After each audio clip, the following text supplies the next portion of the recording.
बहुत दूर किसी अनजान इलाके में एक बहुत बड़ी सल्तनत आबाद थी। वहां सुल्तान शहरोज नाम का एक ताकतवर बादशाह राज करता था। उसकी यह सल्तनत सुनहरी रेगिस्तानी पहाड़ियों, गहरे नीले आसमान और सदियों पुराने मजबूत किलों से घिरी हुई थी। बादशाह का महल इतना विशाल और भव्य था कि अगर कोई अनजान व्यक्ति वहां आ जाए तो उसकी भूल भुलैया जैसी राहदारियों में हवा भी रास्ता भटक जाए। इस आलीशान महल की देखभाल के लिए दर्जनों नौकर चाकर दिन रात काम करते थे। उन्हीं अनगिनत काम करने वालों में एक लड़की थी जिसका नाम था जोया। जोया बेहद नाजुक और मासूम थी, लेकिन उसकी किस्मत में महल की सख्त मेहनत लिखी थी। लोग उसे सिर्फ महल के फर्श चमकाने वाली या सफाई करने वाली लड़की के तौर पर जानते थे। सुबह का समय था और सूरज की पहली किरणें अभी महल की ऊंची दीवारों को छू ही रही थीं। महल के सफेद संगमरमर के फर्श पर झाड़ू चलने की सरसराहट गूंज रही थी।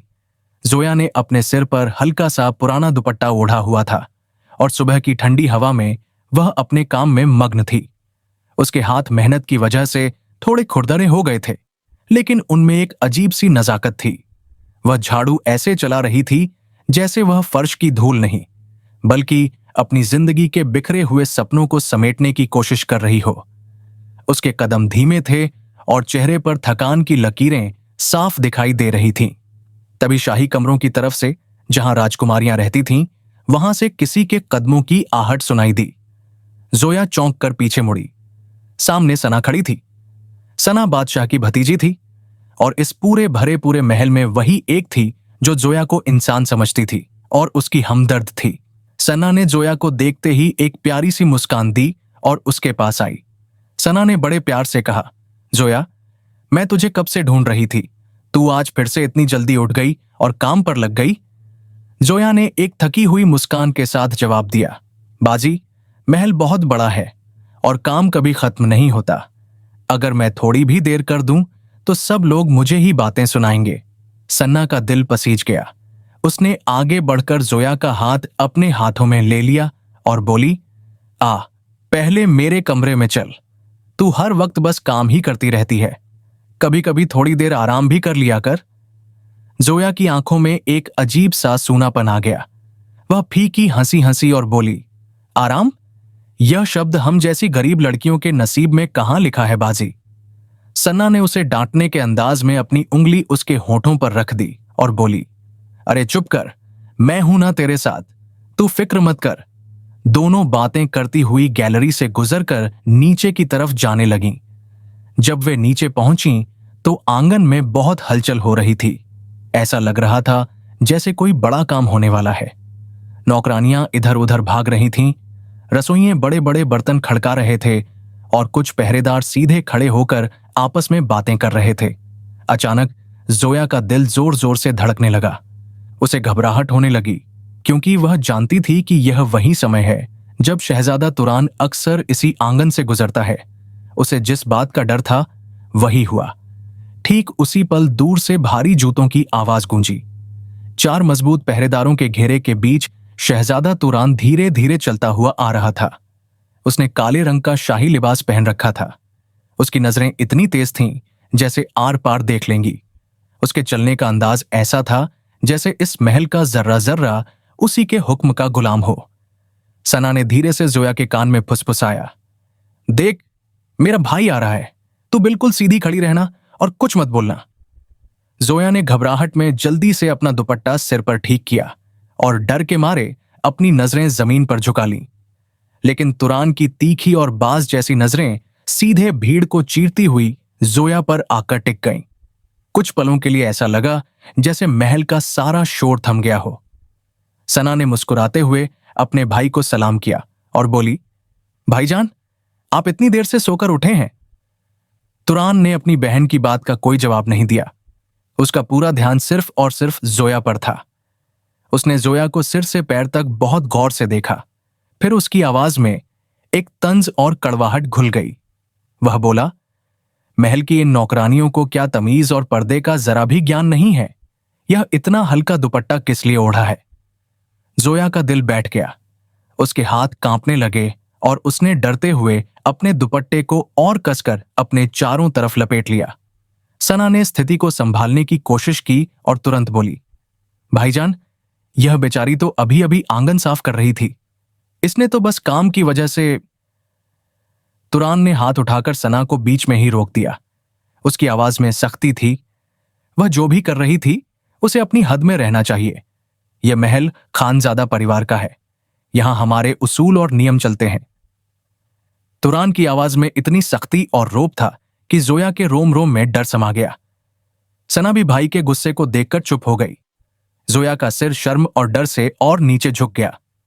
तुरान बिना कुछ और बोले वहां से आगे बढ़ गया, लेकिन जाते जाते उसकी नजरें एक बार फिर जोया पर अटकीं। उस नजर में एक ऐसी बेबाकी और खिंचाव था जिसने जोया के दिल की धड़कनों को और तेज कर दिया। उस वक्त जोया को क्या पता था कि यही तीखी नजर आने वाले दिनों में उसकी सादी सी जिंदगी को तूफानों से भरने वाली है। जब तुरान आंखों से ओझल हो गया, तब सना ने जोया का ठंडा पड़ चुका हाथ कसकर पकड़ा और धीमे से बोली, तू डर मत पगली, बस भाई का मूड सुबह सुबह खराब होगा। वह तो सब पर ऐसे ही गुस्सा करते रहते हैं, उनका स्वभाव ही सख्त है। जोया ने हां में सिर तो हिला दिया, लेकिन उसका दिल अभी भी किसी कबूतर की तरह फड़फड़ा रहा था। तुरान की नजरें उसके जिस्म पर किसी तेज धारदार चाकू की तरह उतर गई थीं। वह डरी सहमी सी सना के पीछे पीछे उसके कमरे की तरफ बढ़ी। लकड़ी के भारी नक्काशीदार दरवाजे से जैसे ही वे कमरे में दाखिल हुईं, वहां इत्र की भीनी भीनी खुशबू फैली हुई थी। कमरे के अंदर जालीदार खिड़कियों से सूरज की सुनहरी किरणें फर्श पर सुंदर डिजाइन बना रही थीं। सन्ना ने जोया को अपने पलंग पर बिठाया और पूछा, अब सच बता, तूने सुबह से कुछ नाश्ता किया है या नहीं? जोया ने धीमी आवाज में कहा, नहीं बाजी, पहले पूरा आंगन साफ किया, फिर कुएं से पानी भरने चली गई थी। अभी काम खत्म करके आपको देखते ही सीधे यहां आ गई। सन्ना ने उसे हल्का सा प्यार भरा धक्का दिया और बोली, तू बिल्कुल मेरी छोटी बहन जैसी है, हर वक्त बस काम काम और काम में ही फंसी रहती है। ये पूरा महल तेरी ही मेहनत पर चमकता है, फिर भी सब तुझे सिर्फ एक मामूली नौकरानी समझकर बात करते हैं। यह कहते कहते सन्ना का गला भर आया और वह चुप हो गई। जोया ने एक दर्द भरी मुस्कान के साथ कहा, बाजी, मैं गरीब घर की बेटी हूं और एक नौकरानी ही हूं। यही मेरा सच है और इसे बदलने की ताकत मुझ में नहीं है। सना ने उसकी खुरदरी हथेली को अपनी नरम हथेलियों में थाम लिया और बोली, देख जोया, गरीब होना कोई शर्म की बात नहीं है। शर्म की बात तो गलत इंसान होना है, और तू सोने जैसी खरी है। सन्ना की इन बातों से जोया एक की आंखें नम हो गईं, मगर उसने अपने आंसू छिपाने के लिए पलकें झुका लीं। तभी नीचे से शहनाइयों और नगाड़ों की हल्की हल्की आवाजें आने लगीं। किसी ने आकर खबर दी कि आज सुल्तान शहरोज के कुछ बहुत खास मेहमान और रिश्तेदार महल में आने वाले हैं। यह सुनते ही पूरे महल में अफरा तफरी मच गई। नौकर चाकर इधर उधर भाग दौड़ करने लगे। सना एकदम खड़ी हो गई और बोली, अरे अम्मी मुझे बुला रही होंगी, मेहमानों के लिए बहुत सारे इंतजाम करने हैं, तू मेरे साथ ही रहना, अकेली कहीं मत घूमना। दोनों जल्दी जल्दी सीढ़ियों से नीचे उतर रही थीं। तभी सीढ़ियों के एक मोड़ पर फिर वही भारी कदमों की आहट गूंजी, जिसने जोया की रूह कंपा दी थी। जोया ने डर के मारे अपना दुपट्टा और कस लिया। सामने से शहजादा तुरान अपने दो सबसे खास और भरोसेमंद सिपाहियों के साथ ऊपर चढ़ रहा था। सीढ़ियां संकरी थीं, आमना सामना होना तय था। सना ने मुस्कुराकर सलाम किया और पूछा, भाईजान, क्या आप दरबार जा रहे हैं? लेकिन तुरान ने सना की बात को अनसुना कर दिया। उसे जवाब देने से ज्यादा जरूरी जोया को देखना लगा। उसकी नजरें बहुत तल्ख थीं, मगर उनमें एक गहराई थी, जैसे वह जोया के मन के अंदर झांकना चाहता हो। कहां जा रही हो तुम? उसने बेहद ठंडी और सख्त आवाज में पूछा। जोया बुरी तरह घबरा गई। उसके मुंह से शब्द नहीं निकल रहे थे। वह हकलाते हुए बोली, मैं सना बाजी के साथ रसोई में मदद करवाने जा रही थी। तुरान धीरे धीरे उसके पास आया और थोड़ा सा झुका। वह इतना करीब आ गया कि जोया की सांसें अटक गईं।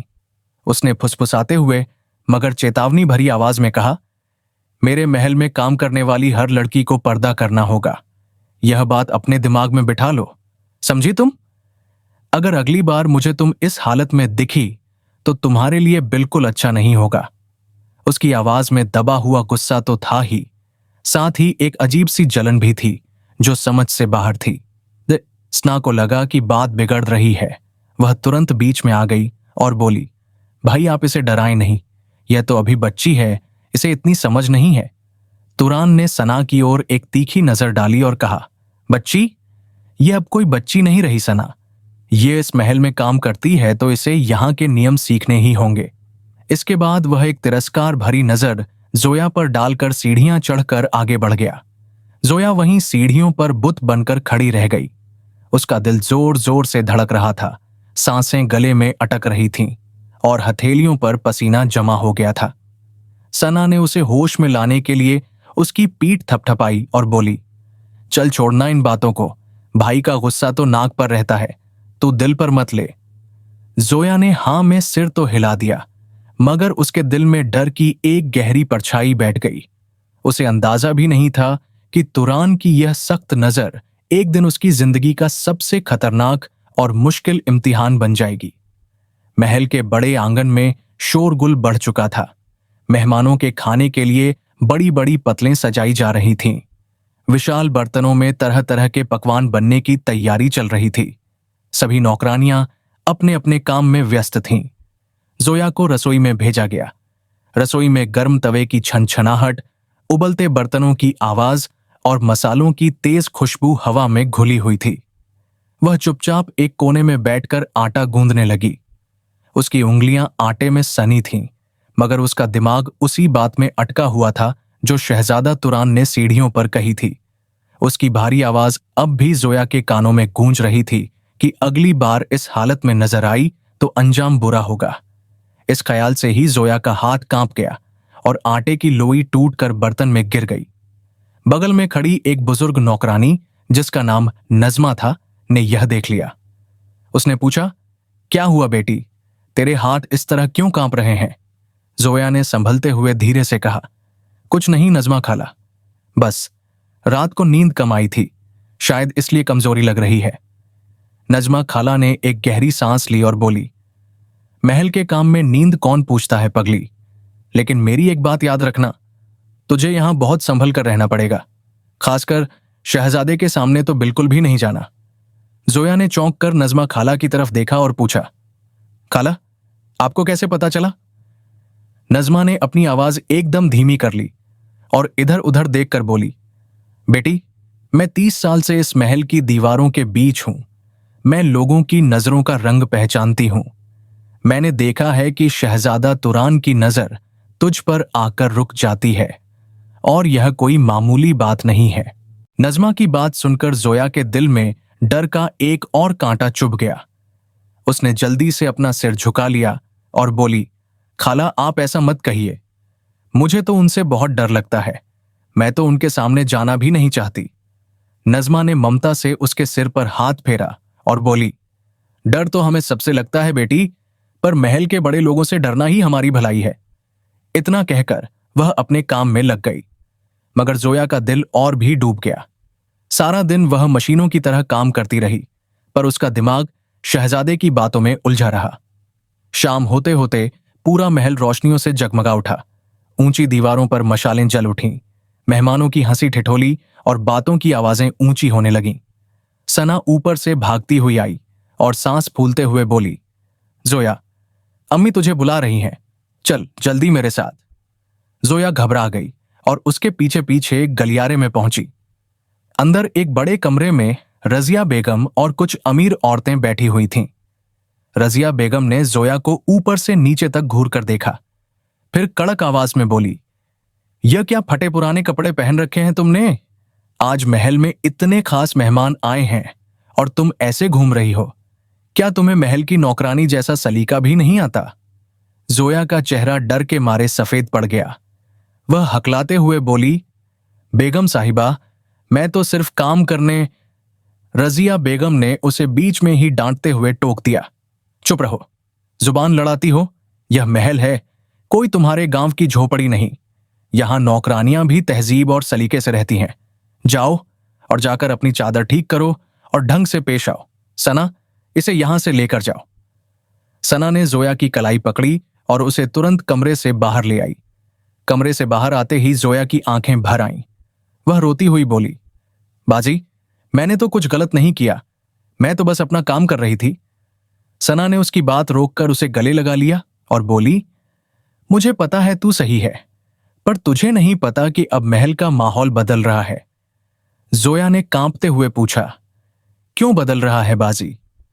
सन्ना ने उसकी आंखों में देखकर धीरे से कहा, क्योंकि तुझसे पहले कभी किसी मामूली नौकरानी पर शहजादा तुरान की नजर इस तरह नहीं ठहरी।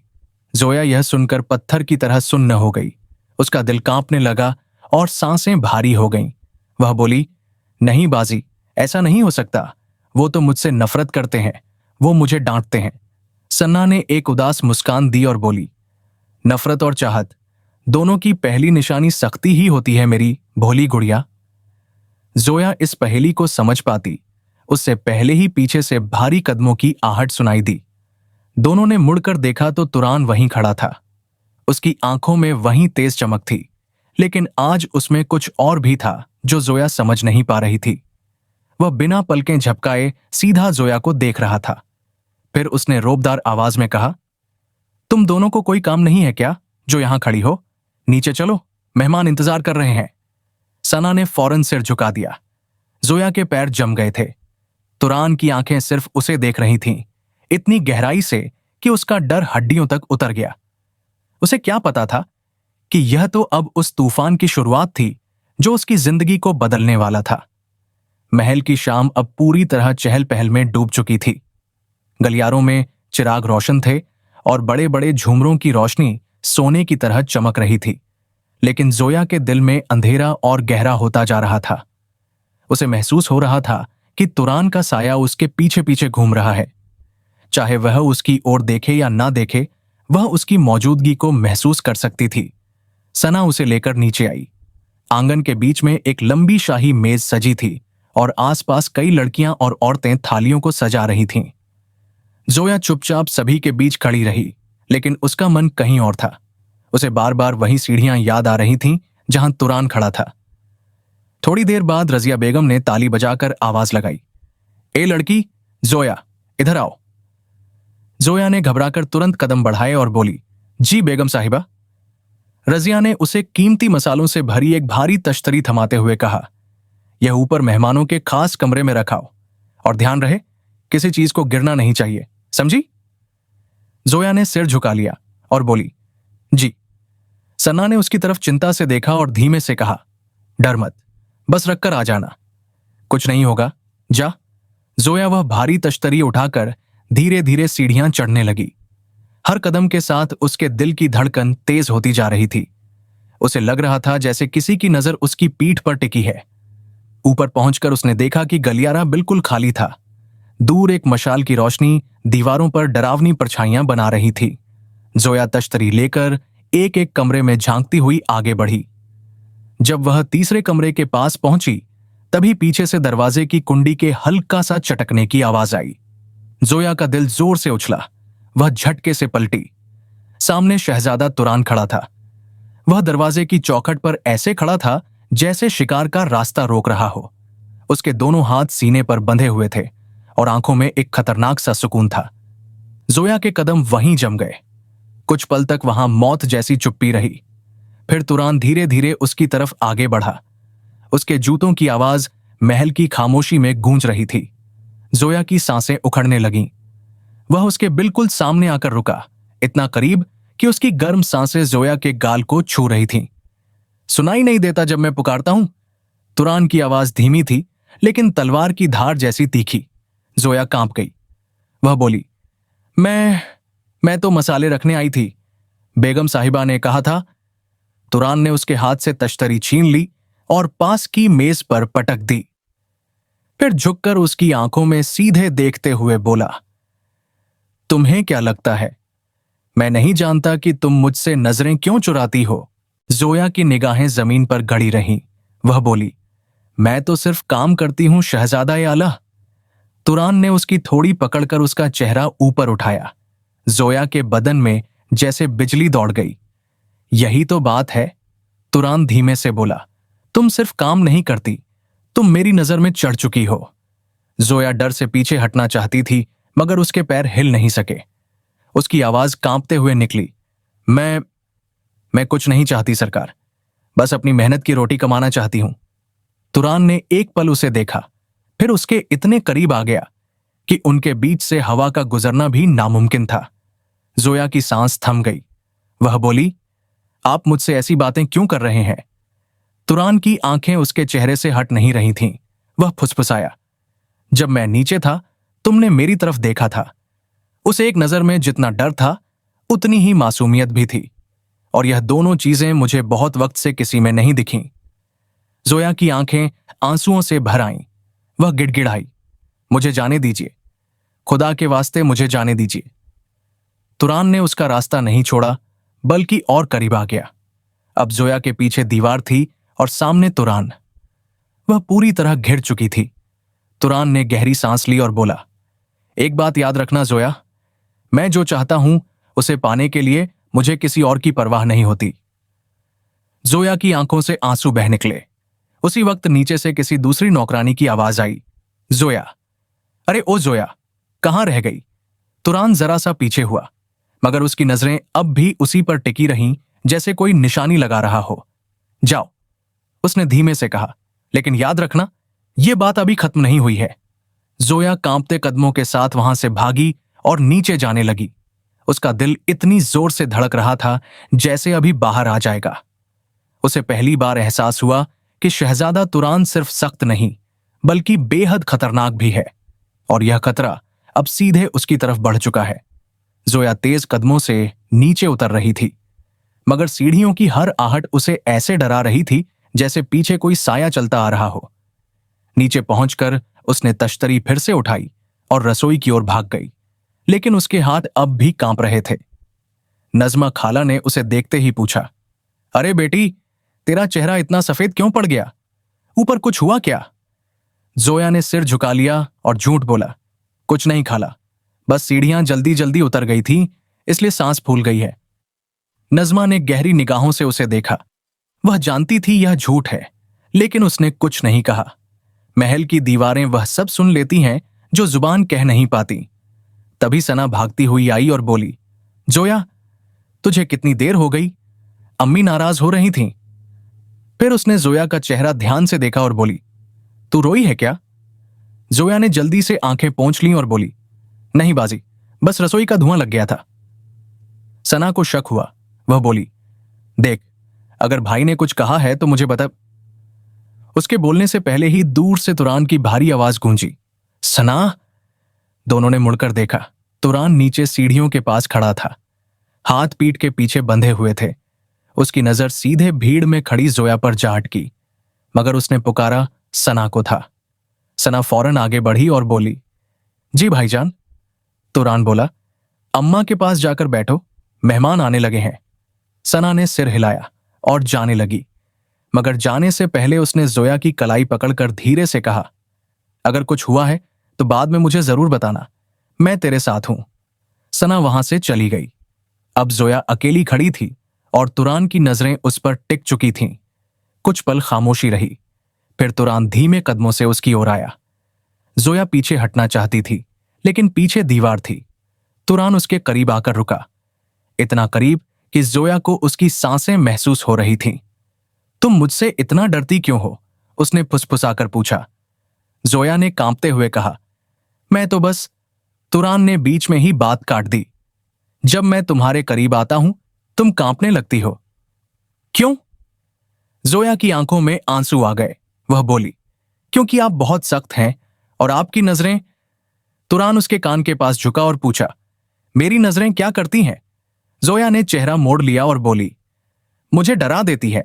तुरान सीधा खड़ा हुआ और उसके चेहरे को कुछ पलों तक देखता रहा, फिर धीमे स्वर में बोला, डर वही लगता है जिससे इंसान बच नहीं सकता। जोया के पैरों में जैसे जान नहीं रही।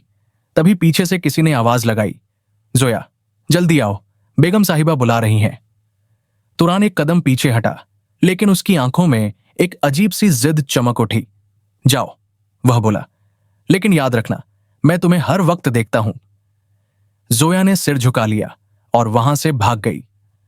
रात गहराती जा रही थी। महल की दीवारों पर लगी मशालें अब और भी मध्यम चमकने लगी थीं। नीचे आंगन में ढोलक की हल्की थाप गूंज रही थी।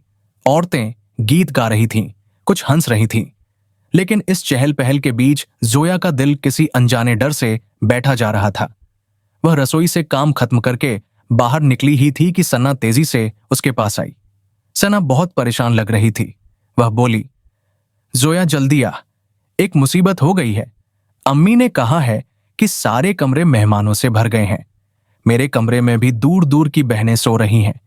जगह बिल्कुल नहीं है। अम्मी कह रही हैं कि तू आज रात भाईजान के कमरे में सो जा। जोया के पैरों तले जमीन खिसक गई। उसकी सांस रुक गई। वह बुरी तरह घबरा गई और बोली, बाजी, मैं वहां नहीं सो सकती। मैं लाउंज में सो जाऊंगी, जमीन पर सो जाऊंगी, कहीं भी सो जाऊंगी। बस मुझे उनके कमरे में मत भेजो। मुझे उनसे बहुत डर लगता है। सना ने माथे पर शिकन लाते हुए कहा, पगली लाउंज में कैसे सोएगी? वहां सारे मर्द मेहमान, रिश्तेदार और सिपाही सो रहे हैं। कोई भी तुझे देख लेगा तो तमाशा बन जाएगा। और यह शादी का घर है, इज्जत का सवाल है। अम्मी ने सख्त हुक्म दिया है। जोया की आंखों से आंसू बहने लगे। वह बोली, मैं तुरान के कमरे में नहीं जाऊंगी बाजी। मैं मर जाऊंगी पर वहां नहीं जाऊंगी। सन्ना ने उसे समझाया, देख, डर मत। भाई शायद सो चुके होंगे। तू बस चुपचाप जाकर एक कोने में लेट जाना। किसी को पता भी नहीं चलेगा। और सुबह फज्र की अजान से पहले बाहर आ जाना। यह सब तुम्हारी भलाई और सुरक्षा के लिए है। बाहर सोना खतरे से खाली नहीं है। सना की बात सुनकर जोया बेबस हो गई। उसके पास कोई रास्ता नहीं था। सना भीड़ में खो गई और जोया अकेली रह गई। दिल धड़क रहा था, हाथ ठंडे पड़ चुके थे। वह हिम्मत जुटाकर तुरान के कमरे की तरफ बढ़ी। हर कदम किसी सजा जैसा लग रहा था। राहदारी सुनसान थी। जब जोया तुरान के कमरे के दरवाजे तक पहुंची तो उसके पैर वहीं जम गए। कुंडी को छूते ही हाथ कांप गया। दिल ने कहा, मत जा, लेकिन हालात धकेल रहे थे। आखिरकार उसने हल्के से दरवाजा खोला। कमरा अंधेरे में डूबा था। बस खिड़की से आती चांदनी बिस्तर के एक कोने पर गिर रही थी। जोया ने धीरे से अंदर कदम रखा। उसने दरवाजा बंद करने की भी हिम्मत नहीं की, बस सटा दिया। वह बिल्ली की तरह दबे पांव कमरे के अंधेरे कोने की तरफ बढ़ी ताकि वहीं छिपकर रात काट ले। तभी बिस्तर पर हल्की सी हलचल हुई। तुरान उठकर बैठ गया। उसकी आंखें नींद से भरी थीं, मगर जैसे ही उसने अंधेरे में जोया की परछाई देखी, उसकी नींद उड़ गई। उन आंखों में एक खतरनाक चमक जाग उठी। उसने धीमे और भारी स्वर में कहा, काफी देर लगा दी तुमने। मैं इंतजार कर रहा था। जोया का दिल धक से रह गया।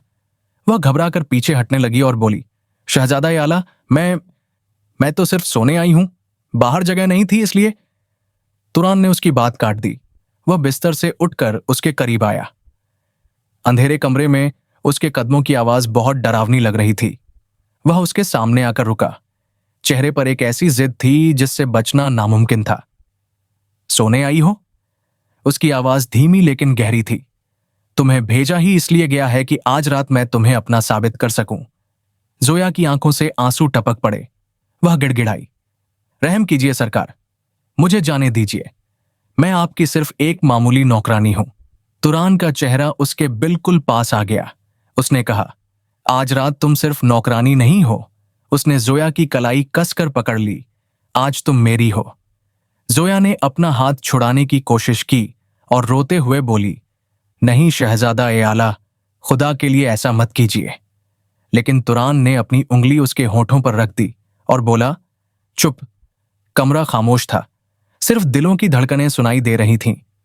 तुरान ने कहा, तुम मेरी बीवी बन सकती थी अगर हालात अलग होते, लेकिन अब तुम मेरी जिद और चाहत बन चुकी हो, और मैं अपनी चाहत हासिल करके ही छोड़ता हूं। जोया की रूह कांप गई। वह दीवार से सट गई। तुरान ने उसे अपनी बाहों के घेरे में ले लिया ताकि वह भाग न सके। वह बोला, आज रात तुम्हें मुझसे डरने की नहीं, मुझे समझने की जरूरत है। जोया अब पूरी तरह टूट चुकी थी। वह रो रही थी। तुरान ने उसका भीगा हुआ चेहरा अपने हाथों में लिया। माहौल बहुत तनावपूर्ण हो गया था। लेकिन अचानक उसी वक्त दरवाजे के बाहर से भारी शोर उठा और किसी पहरेदार की तेज आवाज आई, शहजादा आला, सरकार। सुल्तान शहरोज ने आपको तुरंत दरबार में बुलाया है। कोई बहुत जरूरी मसला है। तुरान का गुस्सा 7वें आसमान पर पहुंच गया। उसने एक ठंडी और गुस्से भरी सांस ली और दरवाजे की तरफ देखा।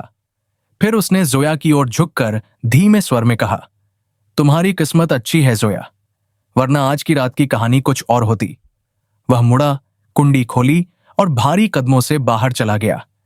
लेकिन जाने से पहले उसने एक आखिरी नजर उसे देखकर कहा, यह बात अभी खत्म नहीं हुई है, समझी तुम? दरवाजा बंद हुआ और कमरा फिर खामोश हो गया। जोया वहीं फर्श पर गिर पड़ी। उसके आंसू नहीं रुक रहे थे। वह पूरी रात वहीं कोने में सिकुड़ कर बैठी रही, खुदा से दुआ करती रही। रात बीत चुकी थी। सुबह की पहली किरणें महल के नक्काशीदार दरवाजों पर पड़ने लगी थीं। लेकिन जोया के लिए वह रात अभी भी खत्म नहीं हुई थी। वह अब भी उसी कोने में बैठी थी। आंखें सूजी हुई थीं, चेहरा उतरा हुआ था। अचानक दरवाजा खुला। जोया डर के मारे सिमट गई। उसे लगा तुरान वापस आ गया, लेकिन अंदर सना दाखिल हुई। सना का चेहरा घबराया हुआ था। उसने जोया को देखते ही उसे बाहों में भर लिया और बोली, तू यहां थी पूरी रात? मैं तुझे ढूंढ ढूंढ कर पागल हो गई। जोया फूट फूट कर रो पड़ी। वह बोली, बाजी मैं बहुत डर गई थी। वो मेरे बहुत करीब आ गए थे। मैंने मिन्नतें की, मैं रोई। सना का चेहरा सफेद पड़ गया। वह कुछ पल चुप रही, फिर डरते हुए बोली, अगर यह बात बाहर गई तो सब बर्बाद हो जाएगा। बाबा भाई को नहीं छोड़ेंगे और तेरी जान को भी खतरा है। जोया ने आंसू पोंछते हुए कहा, मैं किसी को कुछ नहीं कहूंगी बाजी, मैं बस अपने घर जाना चाहती हूं। मुझे यहां काम नहीं करना। सना ने गहरी सांस ली और बोली, अब कुछ भी इतना आसान नहीं है। नीचे तेरा ही जिक्र हो रहा है। जोया का दिल जोर से धड़कने लगा। उसने पूछा, मेरा जिक्र? क्यों? सना ने कहा, अम्मी, बाबा और तुरान तीनों तेरी वजह से आपस में लड़ रहे हैं। बाबा कह रहे हैं कि तूने जानबूझकर भाई को फंसाया है। अम्मी कह रही हैं कि भाई जिद्दी है। और तुरान। सना रुक गई। जोया ने डरते हुए पूछा, और तुरान क्या कह रहे हैं? सना ने धीरे से जवाब दिया, वह कह रहा है कि जो मेरा दिल चाहता है वह मैं लेकर ही रहूंगा। जोया लड़खड़ा गई। तभी बाहर से एक सिपाही की आवाज आई, खानजादा आफताब साहब ने जोया को तुरंत नीचे बुलाया है। जोया का दिल रुक गया। सना ने कहा, नहीं, अभी नहीं। लेकिन नीचे से खुद तुरान की गरजदार आवाज गूंजी, जोया को लेकर नीचे आओ सना, अभी के अभी। सना मजबूर थी। जोया की आंखों में फिर वही रात वाला खौफ लौट आया। दोनों धीरे धीरे नीचे उतरने लगीं।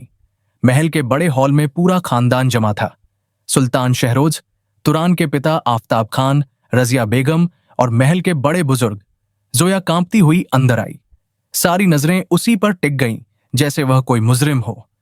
आफताब खान गुस्से से गरज उठे, यही है वह लड़की जिसने हमारे घर की इज्जत पर दाग लगाया है। जोया कांपती आवाज में बोली, मैंने कुछ नहीं किया सरकार। आफताब चीखे, चुप। एक नौकरानी होकर शहजादे के कमरे में रात गुजार आई और कहती है कुछ नहीं किया। क्या यह तेरी चाल नहीं थी? जोया की आंखों से आंसू गिरने लगे। वह बोली, मुझे भेजा गया था, मैं मजबूर थी। तभी तुरान भीड़ से आगे आया। उसकी आवाज शांत थी, लेकिन चट्टान जैसी भारी। खामोश। उसने सबको चुप करा दिया। फिर बोला, किसी ने इसे मजबूर नहीं किया। जोया ने चौंक कर उसे देखा। तुरान ने सबके सामने ऐलान किया, यह मेरी मर्जी से मेरे कमरे में थी। हॉल में सन्नाटा छा गया। आफताब खान गुस्से से बोले, तू पागल हो गया है। एक मामूली नौकरानी हमारे घर की बहू नहीं बन सकती। तुरान ने अपने पिता की आंखों में आंखें डालकर कहा, हां, क्योंकि मैंने इसे चुन लिया है। और जो तुरान चुन लेता है उसे दुनिया की कोई ताकत उससे छीन नहीं सकती। रजिया बेगम चुप थीं। उनकी आंखों में एक अजीब सी चमक थी। जोया सन्न रह गई। वह रोते हुए बोली, शहजादा आला, मैंने तो। तुरान उसकी तरफ मुड़ा और उसका हाथ सबके सामने थाम लिया। उसने कहा, अब तुझे किसी से डरने की या कुछ कहने की जरूरत नहीं है। तू मेरी अमानत है। जोया की आंखें फैल गईं। वह बोली, मैं तो सिर्फ अपने घर की रोटी कमाने आई थी। तुरान उसके बिल्कुल करीब आ गया और बोला, अब तू सिर्फ अपने घर की नहीं, मेरे महल की रोटी खाएगी, क्योंकि आज के बाद तू कहीं नहीं जाएगी। हॉल की खामोशी में तुरान का फैसला गूंज रहा था। स्ना ने जोया के कान में फुसफुसाया। अब तू अकेली नहीं है जोया, भाई ने फैसला कर लिया है, अब कोई उनका रास्ता नहीं रोक सकता। तुरान ने ऐलान कर दिया, आज से जोया खानजादा मेरी होने वाली बीवी है। महल की हवाएं बदल गईं, लोगों की नजरें बदल गईं और एक गरीब नौकरानी की किस्मत हमेशा के लिए बदल गई। वह अब सिर्फ जोया नहीं, बल्कि शहजादे की जिद और मोहब्बत की निशानी बन चुकी थी।